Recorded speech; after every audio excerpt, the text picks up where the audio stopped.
personnel in the Middle East since 9/11 is not a fair trade-off for the loss of nearly 3,000 American citizens, no matter how many Iraqi, Pakistani, and Afghan people are killed or displaced. What if we finally decide that torture, even if called enhanced interrogation technique, is self-destructive and produces no useful information, and that contracting it out to a third world nation is just as evil? What if it is finally realized that war and military spending is always destructive to the economy? What if all wartime spending is paid for through the deceitful and evil... Thank you. I'm William Wagener, your host this evening for Take Back America, taking off my white hat for you people that tuned in and are not wasting time watching the World Series replays on some Google format. Tonight we have two interesting guests. One they tried to put in jail by trickery at the clerk's window. One that is in jail through trickery and a setup.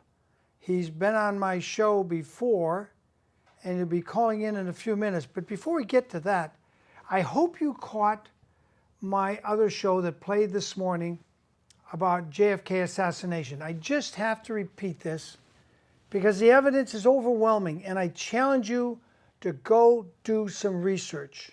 Look up those videos about JFK's assassination. Number one, Oswald worked for the CIA.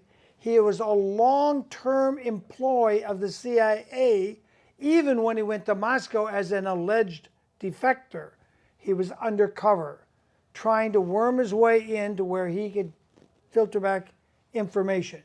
Then he came back, did this Cuba thing to keep people off base so they wouldn't realize he was really a CIA agent.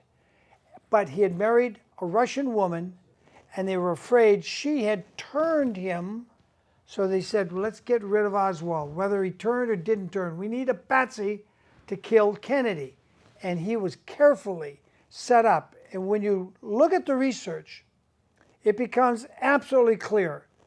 No one man, not even two men, not even three men, could have pulled off the assassination of Kennedy and the cover-up.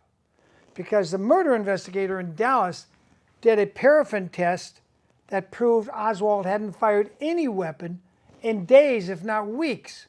He didn't shoot Officer Tibbets, and he didn't shoot President John Fitzgerald Kennedy. I just have to get that out. Oswald was set up, he worked for the CIA, and the CIA whacked him. That whole operation in Dealey Plaza in Dallas at 12 o'clock to 1 o'clock and over later at the hospital in Dallas on November 22nd, 1963, my 18th birthday, that whole thing was a CIA operation. And it's my opinion, you won't find it in the research yet, but it's my opinion, the people running the Federal Reserve Bank and the people behind them, i.e. the Rothschild bankers in London and in Paris, Jacob Rothschild and recently deceased Evelyn de Rothschild, they said to the CIA, take out JFK.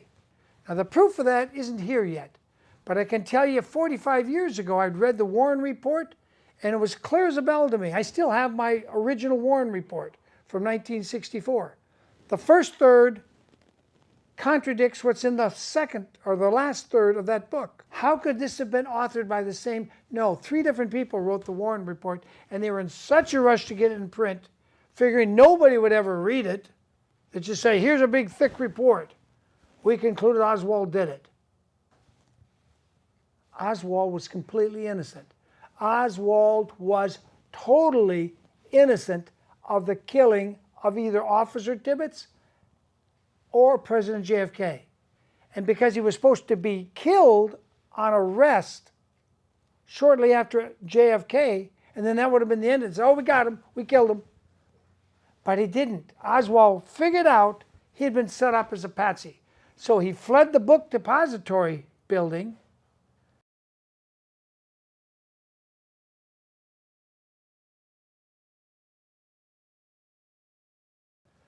wasn't sure where to go, but he finally ran into a movie theater in front of hundreds of people, and when they came after him, he held up his hand and said, Don't shoot, I surrender, I surrender. And all these people are watching movies like, what is going on? He did that so if they shot him down in cold blood, there would be 100 witnesses. That scene has not been repeated, and you can almost be certain in a few weeks, and we're doing the show live tonight, first Friday of November, but in a few weeks when we get to that, all the corporate media will just sort of pan past the fact he surrendered in a movie theater in front of hundreds of people. Why didn't you just stand out in the street and say, I didn't do anything, I surrendered? Because they would have killed him. They wouldn't have asked questions. Remember, this was Texas. These were Dallas cops. They didn't care. We're going to kill you. Boom. And the CIA would have made sure somebody killed him. So he surrendered in front of hundreds of people. Lee Harvey Oswald was a CIA, enrolled CIA agent who they no longer trusted. So, with that, I just had to get that in. We got a call coming in from a Michigan jail. Hold on. Hello. A free call from an inmate at Bay County Correctional Facility. This call is subject to recording and monitoring, and your location information may be collected and used by corrections and law enforcement personnel. To accept this free call, press 1. To refuse this free call, press 2. If you would like to permanently block your number from receiving, thank you for using Securus. You may start the conversation now. Okay, and for the authorities. Hi, Ted. Hi, Ted. This is Ted Visner calling in. How are you, buddy? I'm good. Glad to hear from you, Ted. Let me just state for the record to the authorities listening at the county jail there, we are live on television and we are also recording. So everything you stated just went over the air live. Okay, That's Ted. excellent. Very nice. Very nice. Wow. Today's November 3rd, 2017, and I've been locked up in jail here for 24 days in Bay County, Michigan, on a gaggle of felony charges that don't even make sense. That's normal. All the felony charges against me are all pre-medical marijuana. Like the war on marijuana here in Michigan is still raging on, and pre-Michigan Medical Marijuana Act, as if the act itself doesn't even exist. Well, didn't the state legislature of Michigan legalize marijuana for medical use? In 2008, as initiated or enacted by the people of the state of Michigan, the Medical Marijuana Act came into effect. So it's nearly a decade old already, and it's pretty straightforward, pretty easy to understand. The Medical Marijuana Act makes it so that the sale of medical marijuana is not the same as it used to be, the sale of a controlled substance. But all my charges are related to controlled substance delivery and manufacture of marijuana, which is a 4-year felony and a $20,000 fine.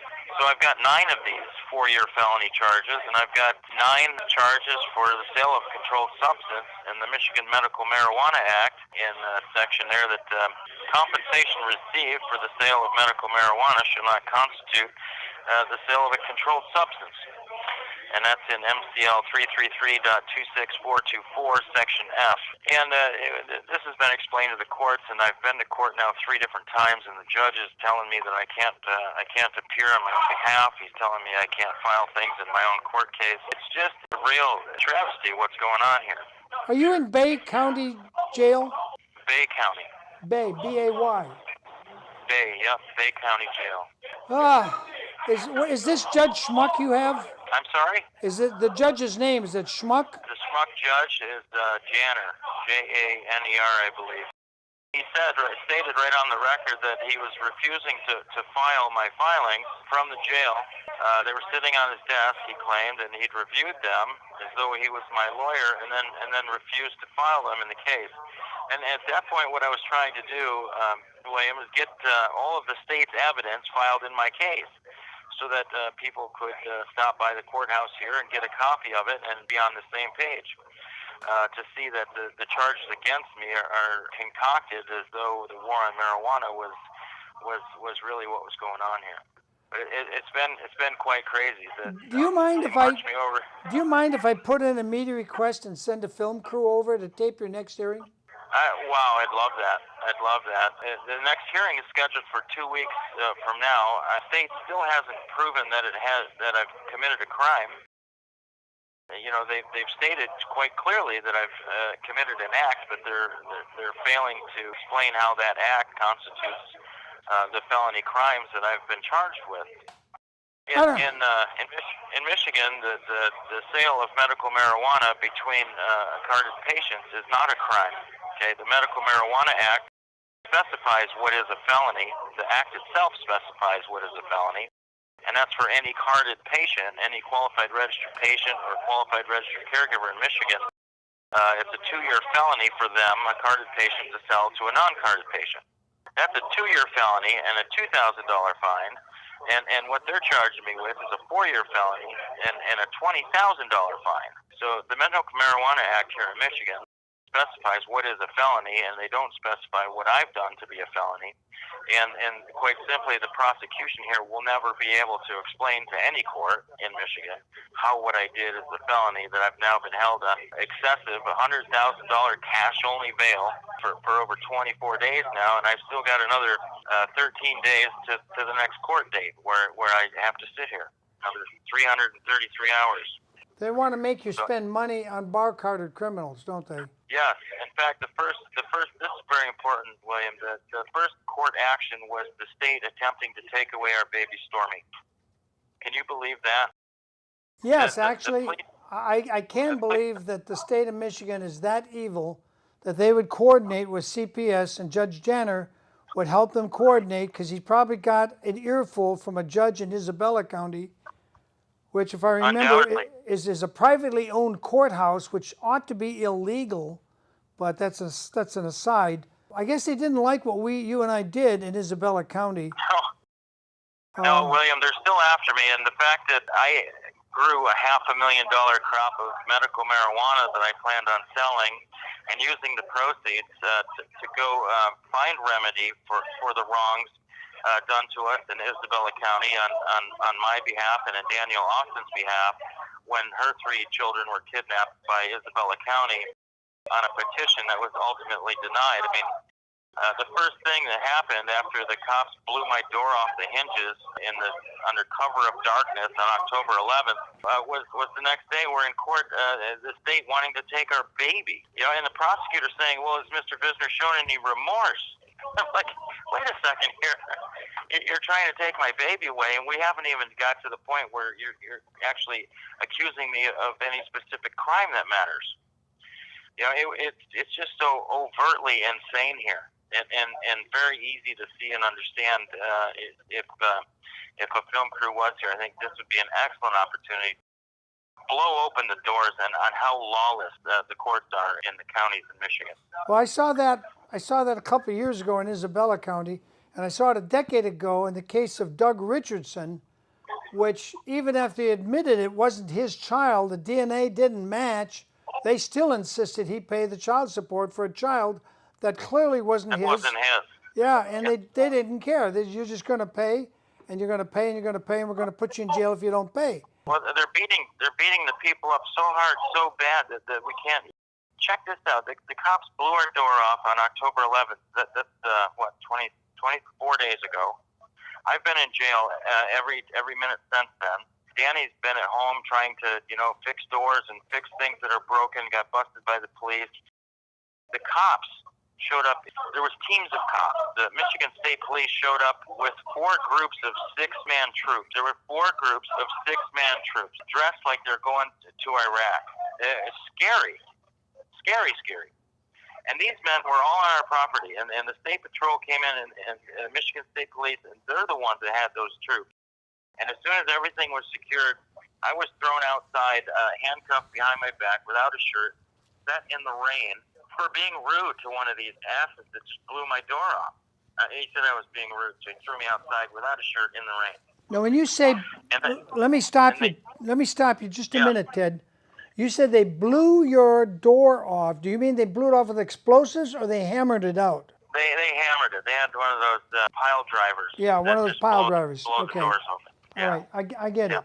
I just wanted to be clear. But, and that's another thing. We're supposed to be living in a civil society. My phone number's published. I sent the police a letter. I told them what I was doing like 8 months previous to this, and that letter's on my Facebook. I sent them notice. This is what I'm doing. I'm conforming to the intent of the Michigan Medical Marijuana Act, and I expect you to leave me alone. And they have this letter. I send it to them certified return receipt request. And if they have a problem with what I'm doing, what kind of society do we live in where you got to send military troops to a man's home to blow the doors off, screw up security, bust all the home security? They're swinging these baseball bat things that are security cameras and smashing them and stealing our DVRs, recording that would have ordinarily been recording all of these criminal acts, and then they walk off with more than $500,000 worth of medical marijuana, probably to get dried and cured, and they waited till harvest time, William. This is what gets me. They've been flying over with their helicopters all year, at least once a month, making sure that our harvest is here and we're still growing and it's still there. So when they do plan this mafia style strike to steal our stuff, that it has value when they steal it, so they can sell it or do whatever. Yeah, I'm sure some of those cops' wives are smoking it up right now and enjoying your marijuana, because they probably being married to cops like that. Those women probably need to smoke a few puffs. Well, the thing of it is, William, there's dispensaries that are doing the same exact thing I was doing here, selling medical marijuana to carded patients here in Michigan, and they're not being shut down. So you got to think, are they state run? Is the state running dispensaries using the stolen medical marijuana from folks like me, getting it for free with zero effort, other than the one day raid stuff? It's crazy. It's clearly war. I mean, we're at war. And why didn't the police just call me? Say, hey, we got a problem with what you're doing. We want you to come in and talk to us in front of a magistrate. I'd be sure. I'd love to. Let's do it. I would have jumped on that. That's why they didn't do it, Ted. Well, of course not, because they can't defend their position unless they first blow it out. Because now I'm in the papers. I got 18 felonies against me. They're going overboard this time to make me look like They went overboard last time, Ted, when they sent a sheriff into another county to arrest you, where you were having a peaceful meeting, harming no one, doing nothing but having a meeting, and the sheriff was out of his jurisdiction. That was so off the wall. It struck me as a terrorist act by the sheriff of Isabella County? Isabella County, Leo Medashevsky, and now we got a sheriff here that's doing the same and similar things, and bayonet, the Michigan State Police, and we've got some lawyers working on this now, and they're showing that the targeting is because of the things that we're coming at them again. The state of Michigan doesn't want me to have $500,000 to put into a budget to expose their crime. God forbid, right? I mean, that's why we started growing medical marijuana, to straighten out the state of Michigan. And now this is a retaliatory strike by the state of Michigan to shut me down and keep me from doing that. And it's just so blatantly clear. Yep, I get it. You obviously don't have intent to commit 40 years worth of felonies selling medical marijuana to people who need it. When you send a letter to the sheriff's office saying, hey, this is what I'm doing, and I'm doing my best to conform to the law and to just respect a little peace and privacy out here as we do this, and then to be smashed like this right in the middle of harvest. Yeah, and I heard from Danny, as you know, they arrested her today, early this morning. Yeah, that's another thing. Danny came to the court case yesterday, and there was a cop waiting for him right on the steps. I got to call you back. Yeah. Okay. We'll talk another day. Here at the zoo day at the jail. Yep, I understand. Thanks for calling in, Ted.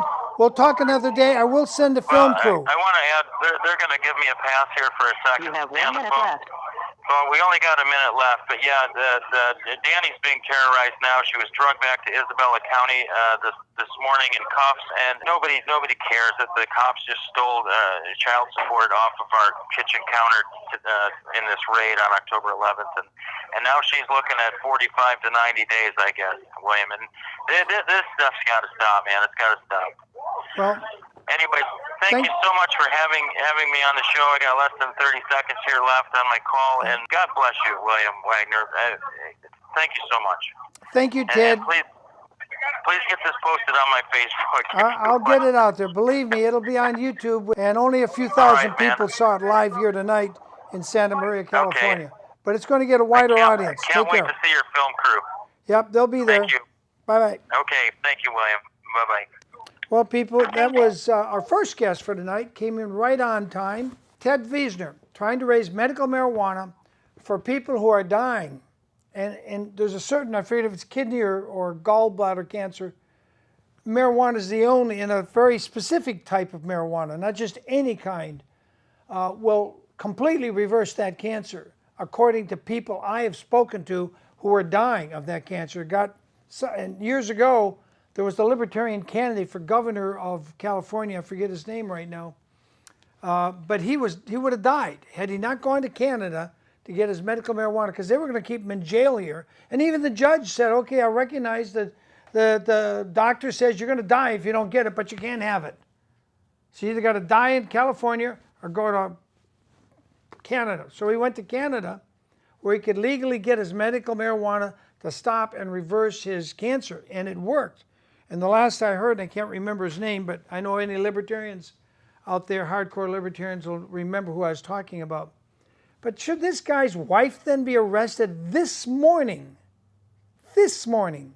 And then they already had it set up to take her child, saying now there's nobody to care for the child. This is a war against the people, against we the people. This isn't just some pothead that likes pot. He wasn't growing it for himself. I've known Ted since I did an interview, I think about 8, 9, 10 years ago. He doesn't smoke pot. It's not for him. He was doing it for people who need it medically, and to help his new wife, Danny Austin, pay her child support. So as you just heard him, they stole the cash off the kitchen cupboard that she was going to make her child support payment with, and they're using that as evidence so she can't pay her child support. Now they want to put her in jail. This is a war against the people. This isn't about keeping drugs from dangerous criminals. If you want to keep drugs from dangerous criminals, then you must have a surprise testing of every judge who goes into the courtroom every day. Say, excuse me, judge, we got to take your blood. We got to test you for drugs. States that are less and less united, because now I want to introduce my guest that came 200 miles tonight from Orange County, California. Welcome, Cindy. Thank you. Cindy Brown. And she got a story not quite as bad as Ted's. She hasn't been in jail. She's a 1988 gold medal Olympian. She's been here once before, and we've done 2 or 3 shows since she was here last. But what just happened to her, what just happened to Cindy, was so god-awful. I said to her right away, Cindy, they were trying to put you in jail. Cindy, tell us how this all came about. The judge, that crooked Judge Stafford, I didn't say schmuck, Judge Stafford, I'm being respectful, Judge Stafford, who, if you sit in his court for very long, you'll think he's a white racist, but I'm not saying he's a white racist. I'm just saying you may think he's a white racist. Judge Stafford said, we won't let the sheriff exercise the eviction from your own house after your identity's been stolen, your cash bank account was stolen, your limo was stolen, your boat was stolen, because your ID was stolen. And I was with Cindy. One day we went to the sheriff of Orange County, and I'm listening as she's calling, what's her name, that little female cop you talked to. I can't remember her name now, Cindy. Do you remember her? I believe, is it Michelle Lipton? Not Michelle Lipton, it was a cop. Alexander? I think it was I think Officer Alexander. And she would not take a police report from Cindy. Although Cindy's got, I don't know if you can see it, stacks of evidence of fraud by the court, fraud on the court, fraud all through. And the sheriffs refused to take a police report. I was with her. I was a witness to that. And just, October 30th, 2, 3, 5 days ago? Maybe 4 days ago. 4 days ago. Yeah. Thank you, Cindy. She was putting up $25,000 in cash. I mean cash, right? Hard cash. Hard cash, the stuff you put in your purse or wallet, not a certified check, actual cash.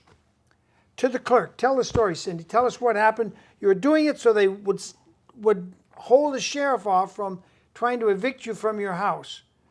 And then explain the trick they played on you. Well, there's the summary judgment, which was not ruled in my favor. So what has happened is we had to motion for the court to give a stay of the appeal. So stay the execution of an eviction so that I could at least stay in the home where my computer and all the research, we can put everything together for the appeal.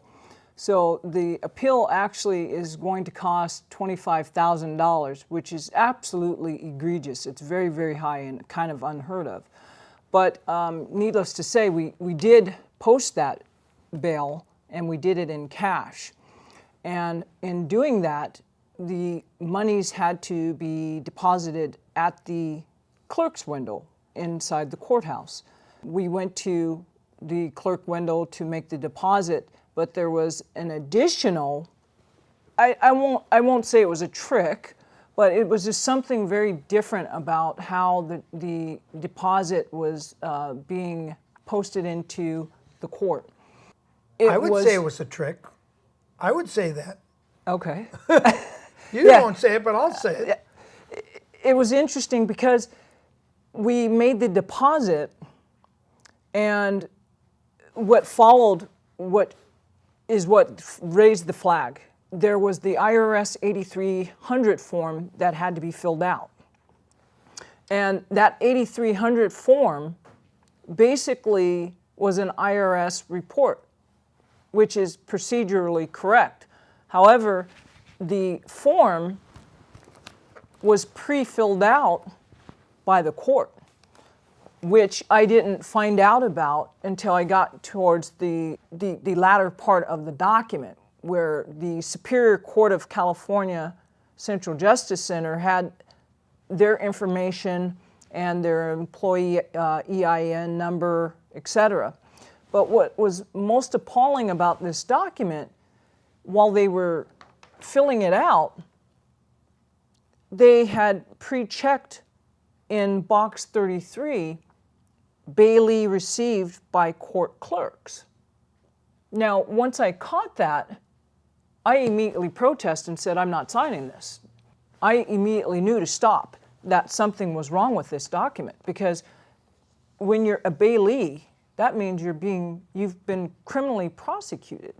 Right, and here's one of the forms. You see $25,000, and that money probably went to, if you look near the top of the page, there's an LLC known as Zeev, Brogna, and Steele LLC, where they've sent multiple attorneys to appear, and I'm a witness to this.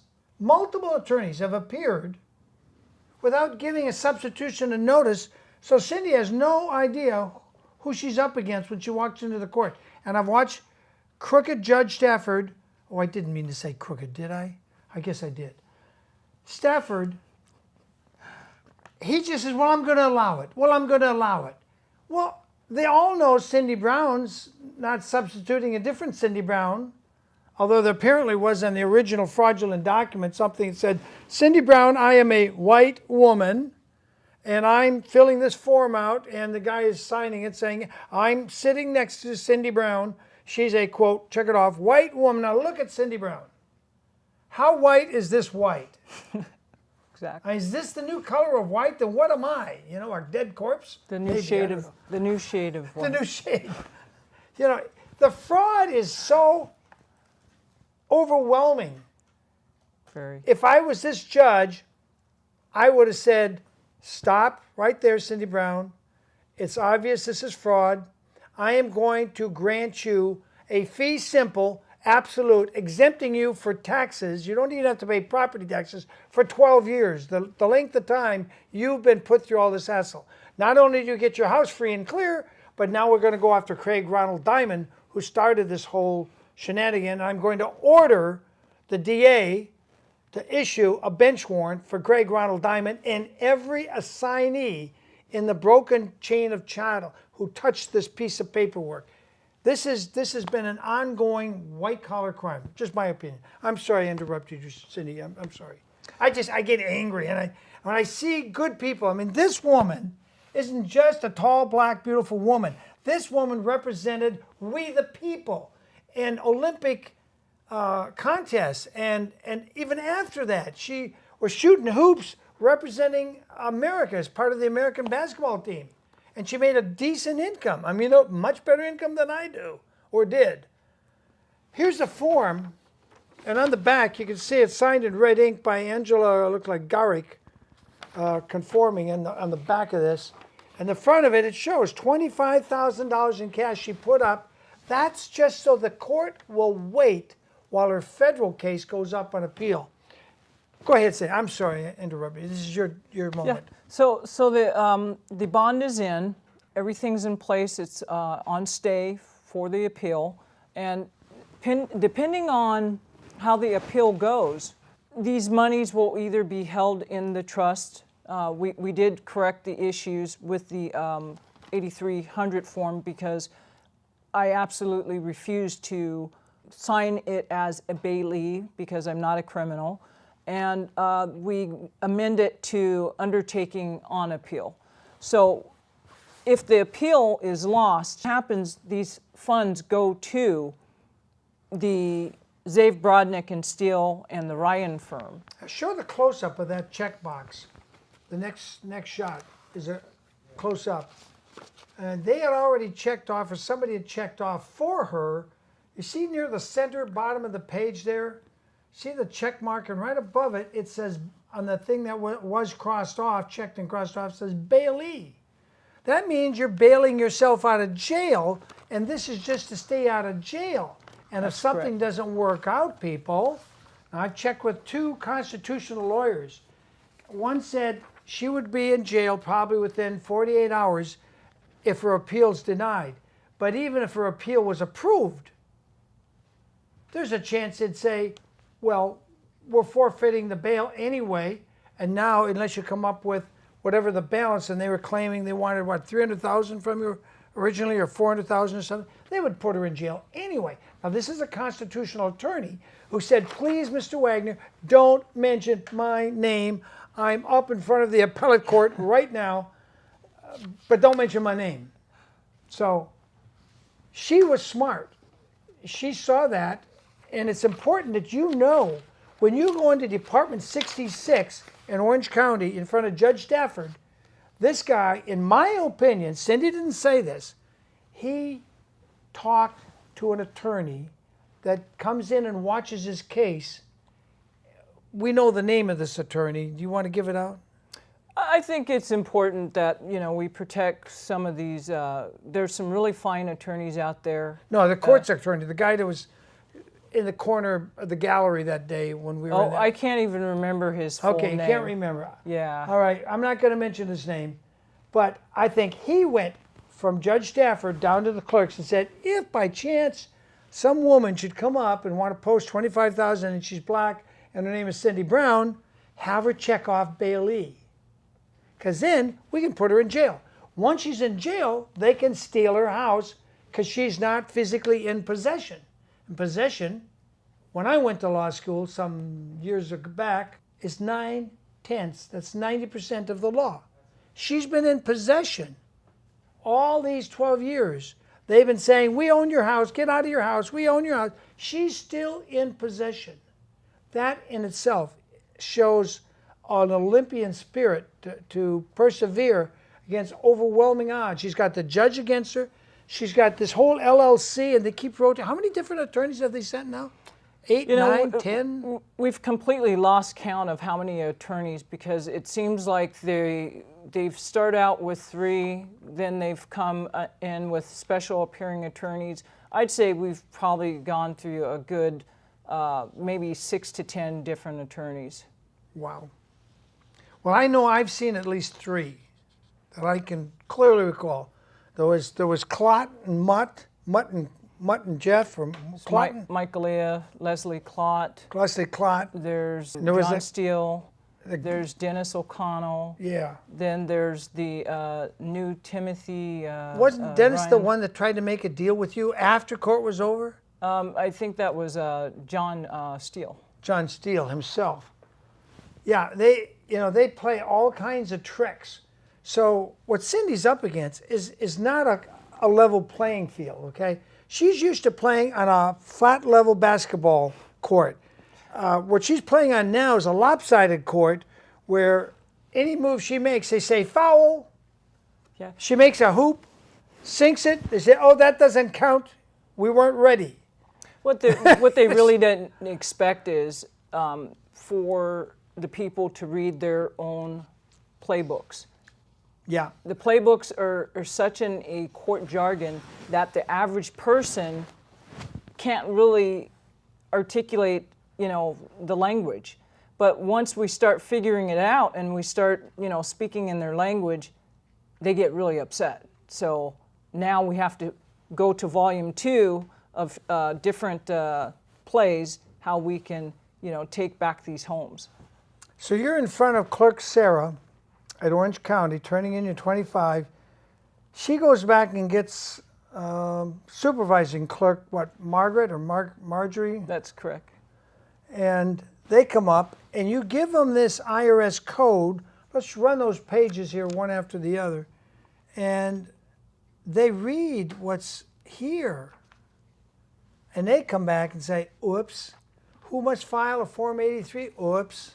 Yeah, it was really interesting because during the entire protest, I just I said, why am I filing this and why am I signing this? I refuse to sign it and I will not sign it. And in fact, one of the clerks said, well, if you don't sign it, then we won't accept the transaction, which means I automatically would be evicted from my house. So I immediately stated, so you're going to not only extort from me, but you're going to blackmail me on a house for 1.7 because I won't sign my name to this and I'm not a bailee.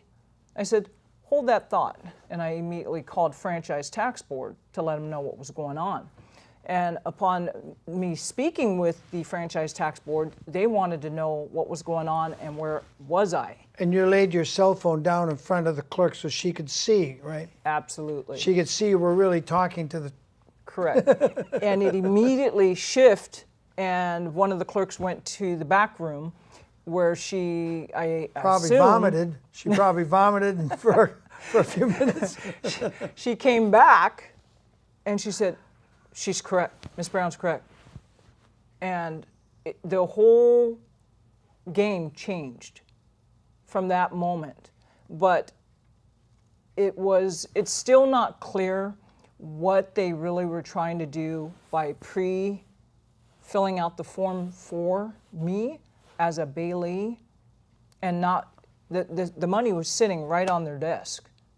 So they had $25,000. You'd already counted it out for them, right? No, they counted it. They counted it twice. They brought 4 different managers there at that same time. Well, if I'm not going to fill out the form, go ahead and slide that stack on back around the counter. That didn't happen. But they wanted to have the funds, get that signed, and that money would never be returned back to me because as a bailee, that's just me being free. I got was it. the catch. As soon as you told me, I instantly knew because I've seen this happen to other people, and they never get the money back. So here's another thing. Bail received by the court clerks. See, Cindy had all this information. What made you know that you should bring all this paperwork with you and this code? Actually, I didn't have this paperwork with me. They actually handed it to me along with the 8300 form. But I actually, while I was filling out the form, I immediately knew to read certain sections because I've seen these forms before when I was in the pros. And so once I refreshed my memory on how to fill these forms out, I went straight to the area where it said bailee, and it immediately triggered to the offenses if you fill these documents out incorrectly. This is a felony. Yeah, they're setting up to you so that you would be claiming I'm a felon, I've been convicted, and I'm posting bail. That's correct. People, this is evil. This is your supposedly elected we the people judges. No, they don't represent the people. These are not our Article 3 judges. Article 3 judges are supposed to be people like Cindy, me, you, who never went to law school. Let me point out, the first and second Supreme Court of the United States, all those guys that were sitting on the Supreme Court of these United States back in the 1790s and the early 1810s, not one of those people had ever been an attorney. Not one of those people had ever been a member of a bar association. They were called lawyers because they were learned in the law. And one of them was in on the famous Madison versus Mayberry. Was it Mayberry or Marbury? I'm sorry, Marbury. Madison versus Marbury case. That decision was earth-shaking and set precedent for centuries. Those guys had never gone to a formal law school, and they had not been approved by the Bar Association because the only bars were in London, England, and we wanted nothing to do with anything English.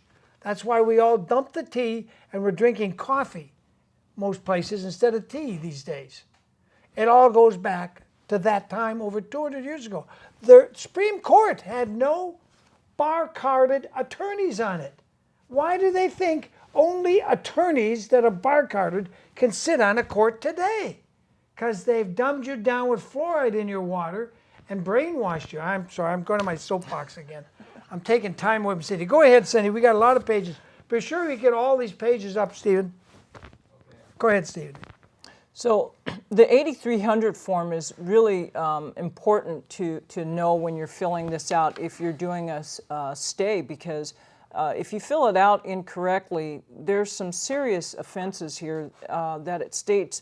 Bail received by court clerks, any clerk of a federal or state court who receives more than $10,000 in cash as bail for an individual charged with any of the following criminal offenses must file Form 8300. Any federal offense involving a controlled substance, racketeering, money laundering, and state offense substantially similar to, and that's sections 1, 2, 3 above. Now, clearly enough, my bond had nothing to do with any of these things. In fact, it should have been Craig Diamond. He received $380,000. The question should be, did Craig Diamond ever fill out an 8300 form to the Franchise Tax Board or to the IRS? We could subpoena that information or demand a freedom of information, couldn't we? I think it just opened up a new can of worms. If I had to fill out this document, I think we should know, did Craig Diamond fill out one of these? I doubt it. And any of the other cashier's checks that were issued from escrow, was anyone else issued an 8300 form? And if he did, if you do file a FOIA, Freedom of Information Act, for those of you who just tuned in, we're with Cindy Brown, the 1988 gold medal Olympian, who's making an Olympic-style, highly focused fight to catch the criminals in Orange County that stole her ID, stole her house, technically stole her, but she's physically still in it, stole her yacht, her Everything. boat, her limo, all assets, cash out of the stock bank. is gone. Everything's depleted. And for some reason, the crooked district attorney of Orange County, whose name still is Tony Rakalkas, and the crooked sheriff, Mike Corona, who was sheriff during most of this early stuff, who went to prison, federal prison, didn't seem interested in getting a police report for Cindy and helping this woman who was a 1980 gold medalist and represented us for how many years in basketball shoots? What, 10 years or something? A little under that, but I've played on all the national teams and then doing the prep to get to the Olympics. So there's a long, journey to becoming an Olympian. Yeah, she didn't get the limo in any illegal way, is what I want to make clear. She worked for it. She shot hoops away from America, away from her friends, away from her mother and her family, going around the world. And this is how we treat her? Somebody break my leg or tell me we're still in America, because this doesn't feel like the America I thought I grew up in. Anyway, I keep interrupting you. Go ahead, Cindy. I know we got a lot to get through here. Well, the other thing that I wanted to mention, I think we were talking about opening up a new can of worms with the 8300 form, because the question is did Craig Ronald Diamond fill out an 8300 form? Because this form says anything over 10,000. Well, we know Craig Diamond was issued a desist and refrain order from the business oversight because he was creating fraudulent and forged instruments. So he's well over 25 or 10,000. So if he did not fill out a form within the year, which is what it says here in this document, under penalties, there are civil penalties for failure to file a correct Form 8300 by the date it is due and provide the required statement to those named in the Form 8300. If you intentionally disregard the requirement to file a correct Form 8300 by the date it is due, the penalty is the greater of 25,000 or the amount of cash you received and were required to report up to 100,000. Well, Craig Diamond, the check that he got was 380,000. Yeah, I think it should be 25,000 into 300 and whatever. That would be at least 12 felonies. For each 25,000 chunk, make that another felony. I think we could put him away for the rest of his life. You know what? It just occurred to me. If he did file a FOIA, if he did file the 8300 form, and you put in a FOIA to the Franchise Tax Board, it may just give you his address, not his fake business address, his real address. Well, the thing is, because he might have waited till the end of the year. No, Mr. Diamond is very clever. In fact, Mr. Diamond has sold off old property and has reinvested it. So he's moving his assets around. And then they're also using a trust to move things so it's not so apparent in the public's eyes. So there's a case called Assumption versus Superior Court. That's kind of like the mirror of what Mr. Diamond's doing, along with his crony partners who are helping in different capacities in moving stolen properties and identities. You know that Mr. Spitzer is on the county supervisors you spoke to that one day? Yes. He promised to talk to you. He never had that talk with you, did he? No, Mr. Spitzer has not made the time to speak with me. In fact, I tried to make an attempt to contact his office, and I spoke with his assistant. And his assistant basically just brushed me off completely. Didn't want to have anything to do with me. In fact, he made the comment that there's nothing we can do for you, and basically just close the phone. Well, that adds another question I have for Mr. Spitzer, who tentatively agreed to do an interview with me, and I caught him at the Decry case where he made an appearance. You remember Mr. Decry, who killed 8 people because he couldn't have 100% custody of his only child. And I talked to him before we went into that courtroom. I have another question to ask you, Mr. Spitzer. I'm not saying you aren't better than Tony racketeering Rackauckus, but this is another question. Why didn't you keep? I was there. I was a witness. I was in the gallery at the supervisor. He said he'd meet with you. I think he said he would meet with you within a week. He never called you. He made the promise, and he never followed up. He never kept his promise. That was what, a year ago? It's probably been close to 2. 2 years. I'm just wondering, Mr. Spitzer, on my soapbox again, Mr. Spitzer of Orange County running against Tony Rackauckus, the rat, as I call him. Probably the face of the 5-city syndicate of New York City, Tony Rackauckus, that Tony Rackauckus. I'm just asking you, Mr. Spitzer, are you going to be another Tony Rackauckus who doesn't keep his word? Cindy's been waiting to get some justice here for 12 years. You said you would meet with her. I heard you. So did a couple dozen other people. So it's up to you, Mr. Spitzer. Either you're a man of your word, or maybe you're just another Tony Rackauckus who wants to get in the gravy train of all the money going under the table. I just throw it out there, leave it up to you to keep your word or not keep your word, Mr. Spitzer. Tony Rackauckus, you should have filed charges and had a warrant out for Craig Ronald Diamond a long time ago. Long time ago. You know that's really sad about this? Shame on you, Tony. There are 7 if you actually Google this person's name or the company, Private Funding Partners, you'll find that there were 7 investors that were damaged by this person. 6 of the cases have already received their disposition judgments against Craig Ronald Diamond. Who do you think's the only one that hasn't received any justice out of this?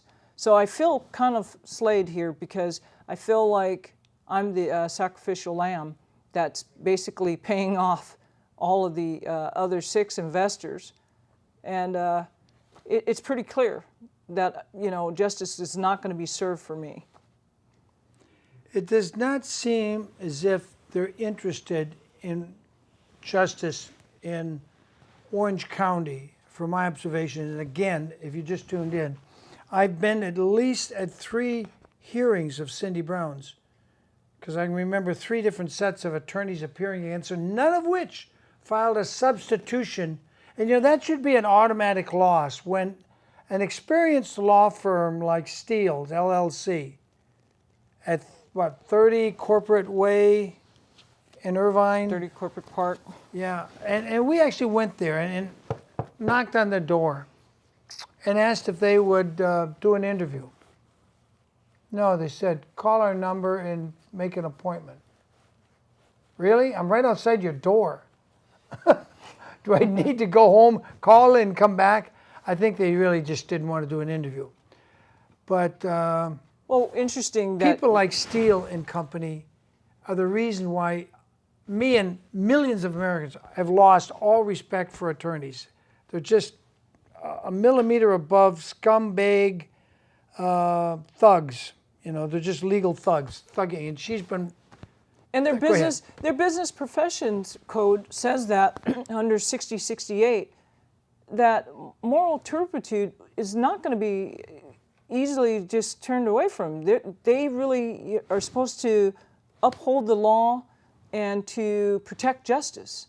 And here, when you talk about the level of corruption and the fraud in the documents, they just willingly just put it right there in the record. No problem. But there's never a plaintiff that ever comes into the court. You've raised that issue at least all 3 times I've been there. So crooked Judge Stafford, Timmy, why are you so timid? Timothy the Timid Stafford.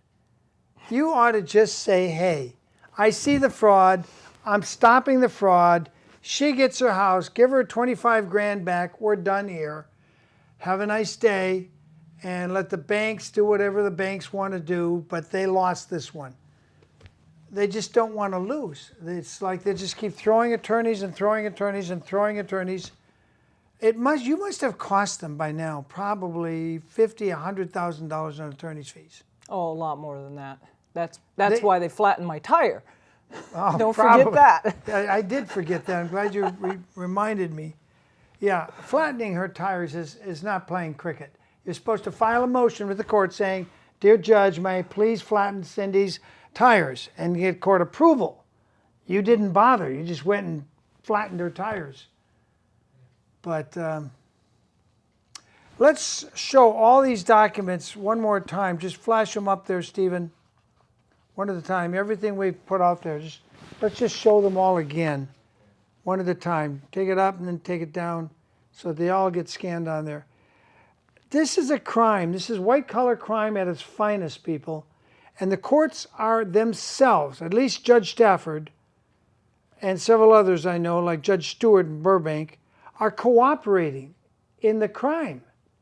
They're actually aiding and abetting. This is a RICO in progress. Would you agree, Cindy Brown? Yes, because they're basically penalizing a person who is a victim of identity theft. They've asked the victim to post a bond in which they're trying to take a house, the last asset, from the victim. And now the banks have progressed on taking money, taking assets, and now the largest asset left.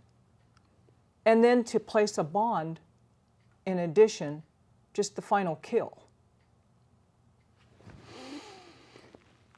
If there's anybody out there that would like to donate money to cover the cost, because it's 200 miles for me to go down there with a film crew, I think we need to start filming down there more often.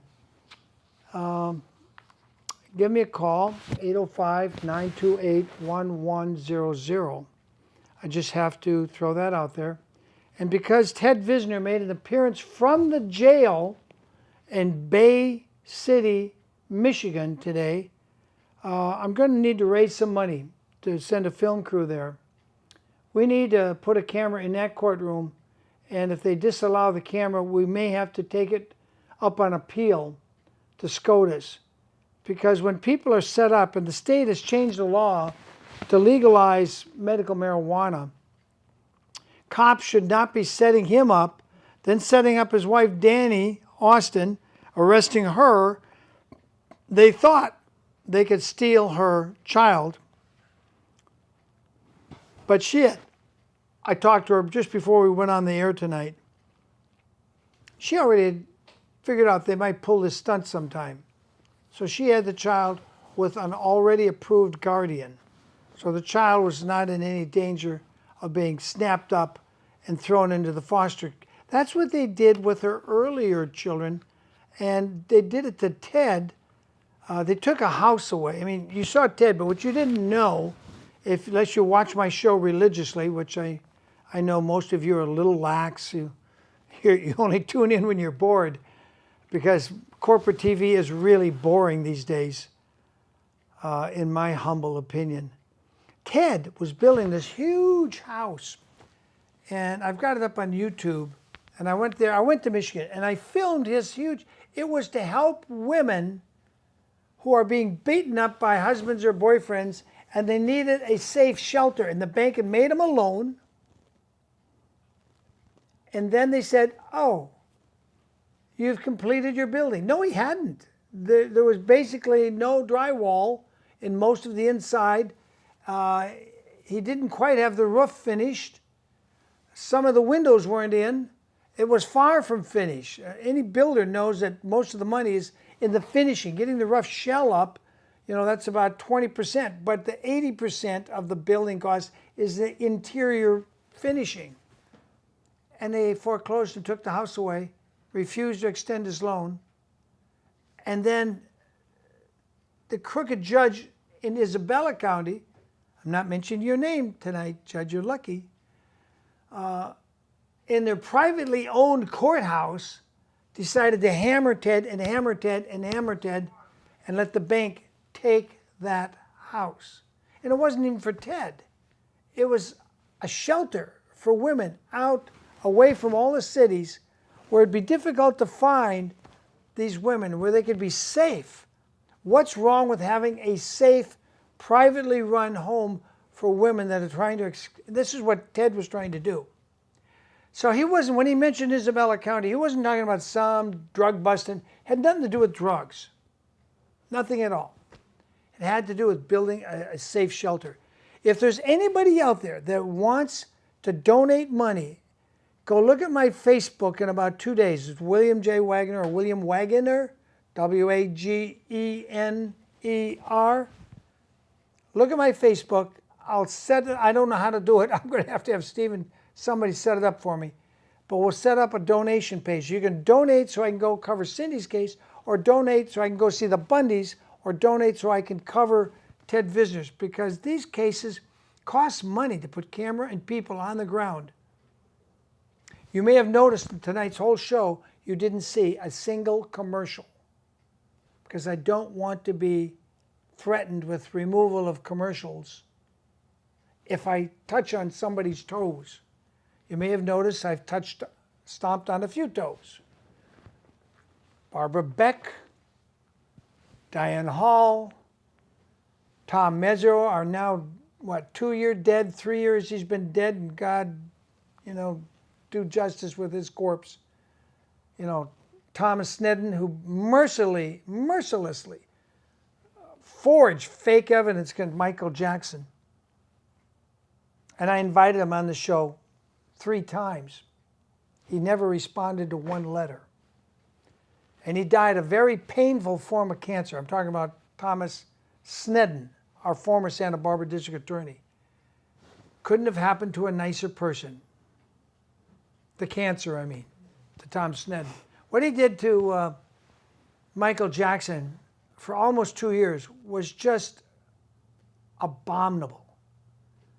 And Michael should have come back and sued the county and just sued them for millions and millions.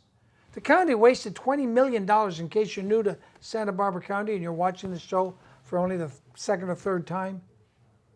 We wasted $20 million and this county won't admit it. What they did is they had a congressman go to Congress and get $20 million road improvement grant.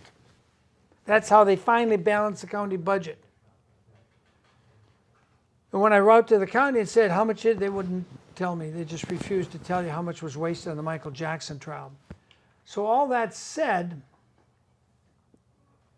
if you want to donate money for me to get the film crew out to cover Ted Visner's second crucifixion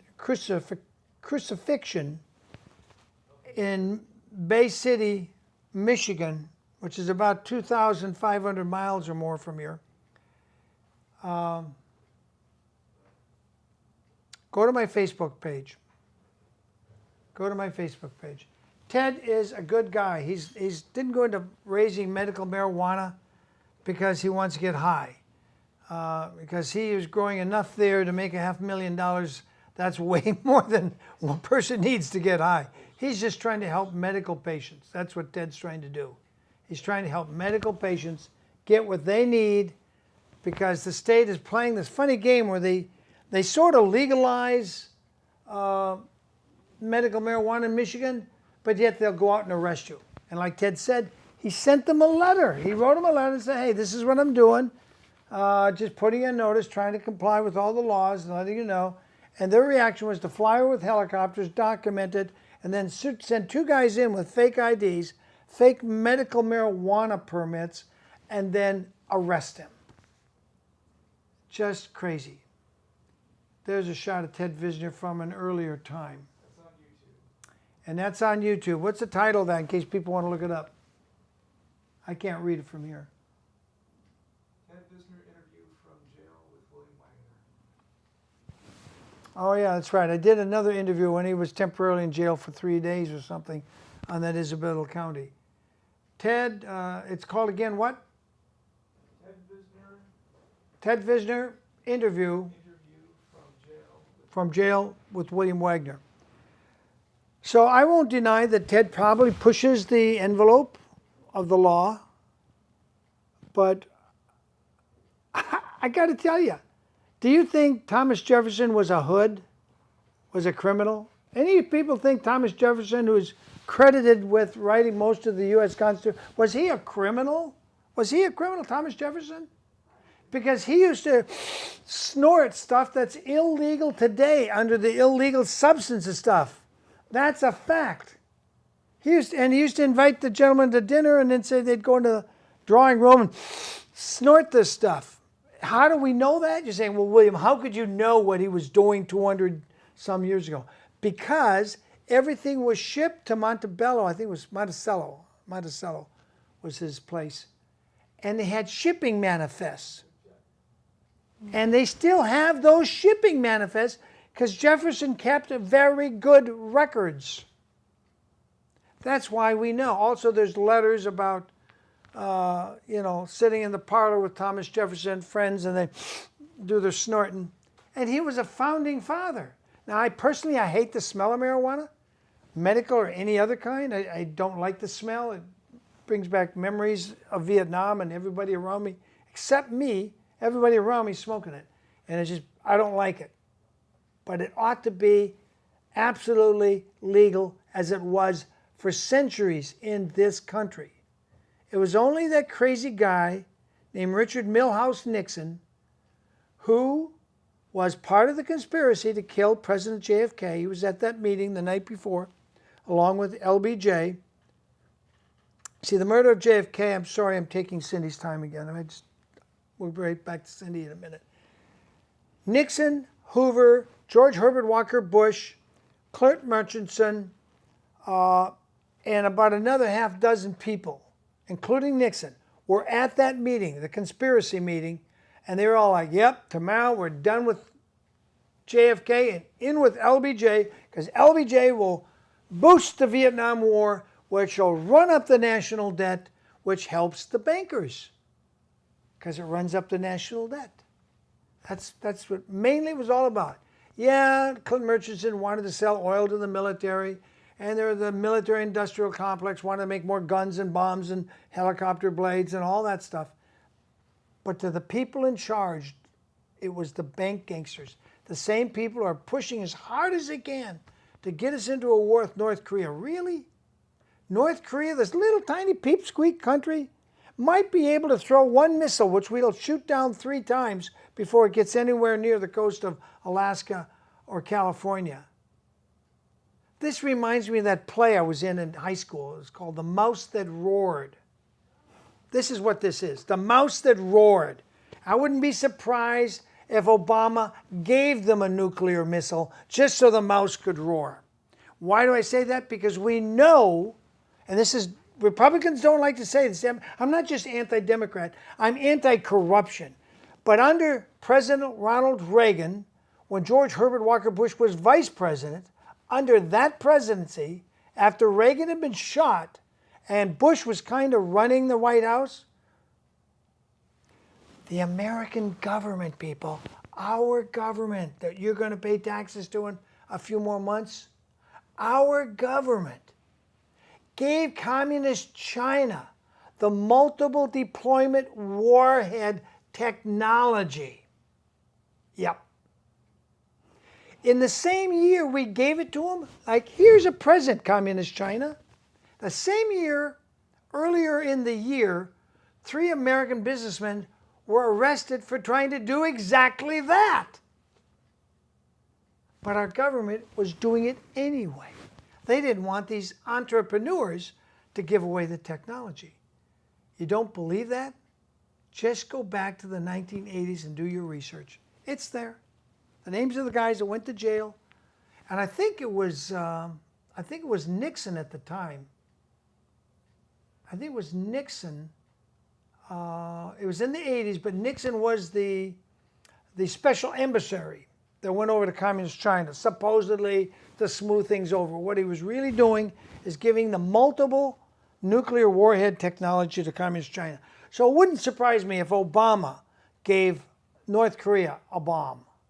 Said, here's the technology, guys, here it is. Maybe didn't give them the whole bomb, just some leftover parts from one of our obsolete bombs.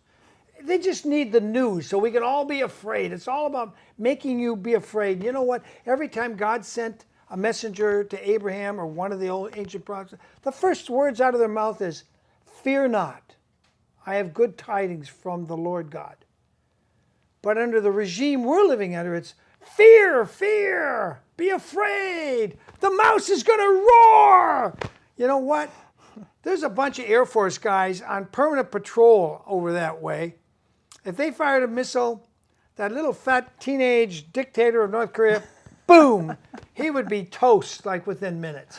I'm sorry, I'm doing my thing again. I shouldn't do. Cindy, did we miss something? We got to get on the right. Back to Cindy. She's sitting here so patiently. Let me shoot my mouth off because you came a long way. No, what I else? think we really covered it. That's just kind of the icing on the cake with having lost at the UD court and setting up for the appeal and then trying to stay in position or possession of the property while in the appeal. that 8300 form could have been very dangerous. Yeah, it was. And it's clear to me, you won't say it, but they were trying to set you up for a criminal arrest. That's all they needed. Just say, oh, wait a minute, you lost that appeal. In fact, they could just say, we think you lost the appeal. That's why we're arresting you today for not paying the rest of the bail. Well, that's interesting you say that, because right now we're trying to get all of the waivers and get the designation of the records together. And that's not finalized because I don't think they expected the bond to come in. Now that the bond is in, they have to contact all the court reporters and get all the waiver forms and all the fees in, and then that will determine if the appeal will go forward. Because normally it doesn't. The appeal, it's very difficult to get past the designation of record. You're almost there. Well, I've complete everything on my end. Now we're just waiting for the bond. The bond is in. Now we have to wait for the court reporters. And then once they've issued that, then the opening brief and everything else will follow.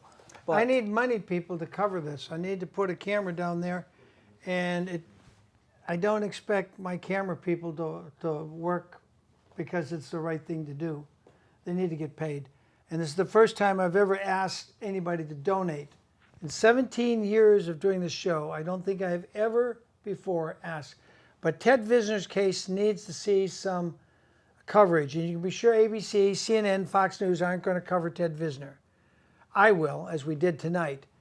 And they're probably not going to cover Cindy. We thought the Orange County Register was going to cover Cindy's.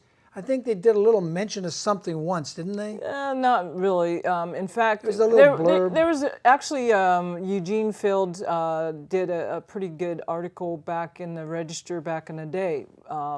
Probably a little bit premature before we found out about the foreclosure debacle. Now that the foreclosure, how should we call it, issue, they're trying to make it seem like it's gone away. It really hasn't. It's going on its next phase. I mean, they're just doing a community sweep right now. I like that community sweep. Oh, yeah. By the way, she lives in a little village in Orange County that's not part of Anaheim. And the sheriffs are the designated city police for her community. And as I drove through that community, which I've done now, a half a dozen times, and I went down to their water board one time just to say, why did you drown her lawn, run up her water bill? And the guy in charge went out the back door as I was coming in, because I called him at first and said, is so-and-so there? I'm William Wagener. I do a television show. I'd like to interview him. I get there, and she said, oh, I'm sorry, just left. There he goes, out the driveway. There you go. So, well, when will he be back? Oh, I don't know. Probably 3 or 4 hours. That's what happens over at the county recorder's office, too, when you bring in very questionable documents where you want them to be reviewed and inspected. Out the back door. They don't want to address these issues because they know something's definitely wrong, but they don't want to fix it. They don't want to fix it, and they don't want their fingerprints on it, so that they can later be said, well, didn't you review these documents? Isn't it your job to make sure the documents are legitimate? I don't know anything about it. I don't see anything, don't hear anything, I'm not going to speak anything. But isn't that what the elected official that sits on the Board of Supervisors, he's supposed to be the oversight over Not the only documents? Spitzer, but the other 4 supervisors, they should be looking at this. There Right. should be a full-blown investigation. Right. And the supervisors, in case you didn't know it, Mr. Spitzer, shh, don't tell anybody else, Mr. Spitzer. In case you didn't know it, as supervisors, you can appoint a special attorney to investigate. You don't have to go through the Orange County DA. You don't have to go through the Orange County Sheriff, the last one of which went to prison. And I think the current one, Miss Hutchins, is going to go to prison. You know, we had our sheriff on my show here about 15 years ago, our local sheriff. And I said to him, right before we went live, I said, Sheriff Jim, your buddy down there in Orange County is in deep trouble. He's in deep trouble. And he's like, what? Don't know anything about it. What? And he says, okay, we're going on the air in 1 minute. Here we roll. And I didn't embarrass him on camera, but I knew things that I can't tell you how I know. But look at the exhibit Cindy has got going here. Look at this. This is just part of what she has to go through and has to submit. And, my hat is literally off to Cindy Brown tonight, because most people would give up, walk away from the house and say, well, I got snookered. They tried to snooker the wrong woman, because this woman isn't just any Cindy Brown. This woman, how many points did you make in that one game in the Olympics? How many of the total? No, that was in college. Was that college? The 60. How many points?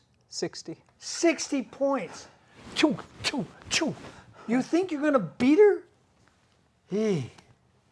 Judge Stafford, what are you thinking, sir? What are you thinking? Now, I can't call you schmuck in your courtroom, but this is my courtroom. See, that's the difference. You can deny my media request in your courtroom, and one of these days I just might run it up to SCOTUS. Just might. People, I want to thank you so much for tuning in. Cindy Brown deserves a better shake than she's been getting. That's why she's here with us live tonight. And Ted Wiesner at least deserves to tell his side of it. They've hit him with over a dozen felonies for growing medical marijuana. Now, this happened in California here too, about 15 years ago. And they arrested people who were growing medical marijuana only for people who had the medical card. And I have the film somewhere, but it was a long time ago. I drove way out in back county. They were way back, and they went out of their way to arrest these people. It's time to end the war on marijuana, at least. Other exotic drugs, I don't know. Maybe some of them should be. But absolutely, every cop, before he goes on duty, they should take a blood sample to make sure he's not on marijuana, he's not on speed, he's not on something. And this is not an insult to the cops, but they have a very stressful job. And I could see after doing a few beers, if they confiscated some marijuana and find, oh, we just have a little marijuana left in the trunk. Maybe we'll roll some, puff a few, ingest them some whatever way. I can see where a cop would say, why don't we try it? But judges absolutely should be tested for drugs every week. And they shouldn't tell them what day they're getting tested. Because I've seen some judges on the bench and I think we're totally stoned. In fact, in this county, in this city, there was a judge. His name was Michael, well, it doesn't matter, but his first name was Michael. And he was arrested for snorting cocaine or something like cocaine in his chambers right before he came out in court, and put some poor working stiff like a welder in jail for 5 years for doing just what the judge has done. And the judge, 1 year in the county jail, and now they've given him back his bar card. How honorable of the Bar Association. When are we going to terminate the Bar Association in that criminal mafia of the legal profession? Anyway, we have some music for you. I thank you for tuning in. You can catch us on YouTube in about 48 hours. Please go investigate President Kennedy's, because the same crooks that killed him are still running America. Thanks for watching. I'm William Wagener with Cindy Brown live in the studio, and Ted Wiesner, who called in from the Bay City County Jail in Michigan. Thanks for watching. We're going to close with some music. I hope you enjoy it. Disagree on that. We just happen to have the See you next week. retired chief of police from the city of Burbank, and that's Glenn Moore back here. So stand up, Glenn, and thanks for all you did for us. So you two can have fun in retirement.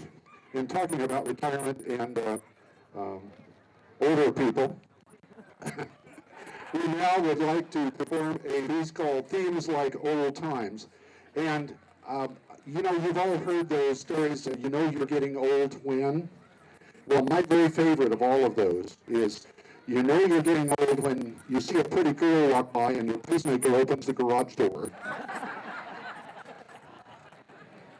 So this is themes like old times.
Are there any names in the crowd? Any more?